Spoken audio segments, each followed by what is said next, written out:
Olá, sejam bem-vindos ao plano de estudo tutorado do conteúdo de História. Nós estamos na semana 4. Eu sou o Rander e estarei aqui com vocês.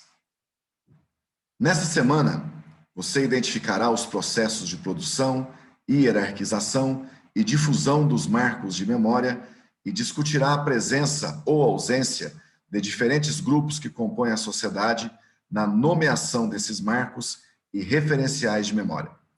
Os marcos e registros da história foram produzidos e difundidos por um grupo social e que, por isso, podem ser ou não representativos de todos os grupos que compõem a sociedade.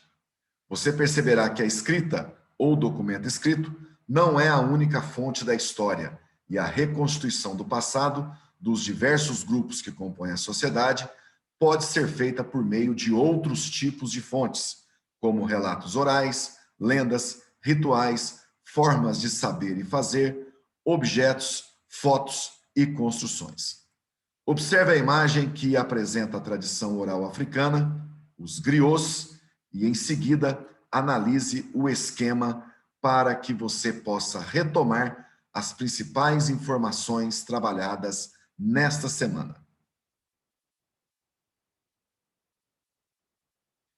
Como a tradição oral contribui para a preservação da memória?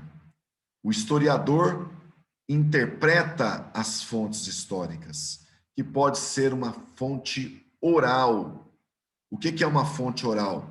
Um testemunho transmitido oralmente de uma geração a outra. E isso promove a preservação da memória e, assim, da própria história daquele grupo.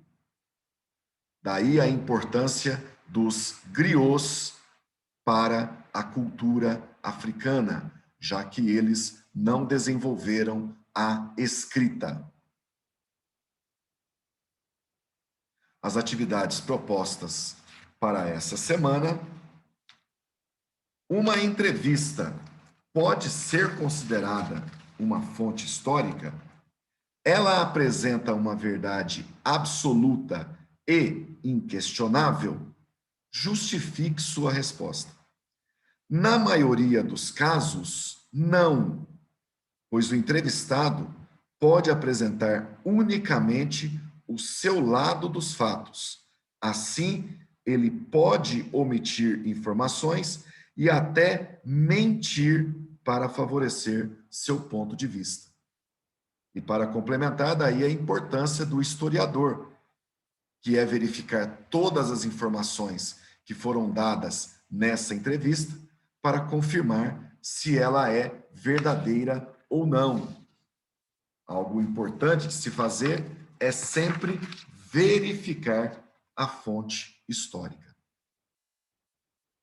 A história se faz com documentos escritos quando existem, mas ela pode e deve ser feita com toda a engenhosidade do historiador, com palavras e sinais, paisagens e telas, formas de campos e ervas daninhas, eclipses lunares e cordas de atrelagem, análises de pedras pelos geólogos e de espadas de metal pelos químicos. Numa palavra, com tudo aquilo que, pertencendo ao homem, depende do homem, serve o homem, exprime o homem, significa a presença, a atividade, os gostos e as maneiras de ser do homem. A citação expressa a ideia de que as fontes históricas, a resposta aqui seria a letra A, registram modos de viver e visões do mundo da sociedade humana ao longo do tempo e apresentam-se de forma diversificada. Terceira questão: a diversidade dos testemunhos históricos é quase infinita. Tudo o que o homem diz ou escreve, tudo o que constrói, tudo o que toca, pode e deve fornecer informações sobre ele. As fontes históricas são letra D, D de dado, utilizadas como evidências do passado humano. Leia o texto abaixo e, em seguida, faça o que se pede. Griots, os contadores de história da África Antiga. Até hoje, os griots seguem seu papel de guardiões da tradição. Contadores de histórias, mensageiros oficiais, guardiões de tradições milenares. Todos esses termos caracterizam o papel dos griots, que na África Antiga eram responsáveis por firmar transações comerciais entre os impérios e comunidades e passar aos jovens ensinamentos culturais, sendo hoje em dia a prova viva da força da tradição oral entre os povos africanos.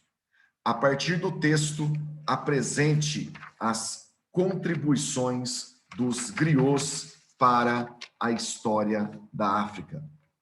Os griots, ou contadores de história, eram lideranças coletivas locais que passavam de geração em geração os mitos e as crenças de determinado povo, ajudando a preservar a religião, os costumes e a cultura de um povo. As nobrezas africanas, as guerras entre povos, os acordos de comércio e os locais de origem, por exemplo, são coisas que os griots preservam. Duas informações além aqui da nossa questão para todos vocês. Os griots, eles presenciavam as guerras e eles não eram mortos, nem feridos, nem capturados. Eles tinham imunidade na guerra.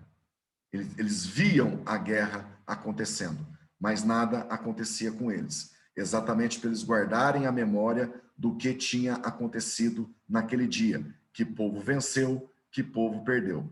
Outra característica dos griots é passado de pai para filho, de pai para filho, de geração em geração. O meu pai foi griot, eu serei griot, meu filho será griot. Ok? Bom estudo a todos e até nossa próxima oportunidade.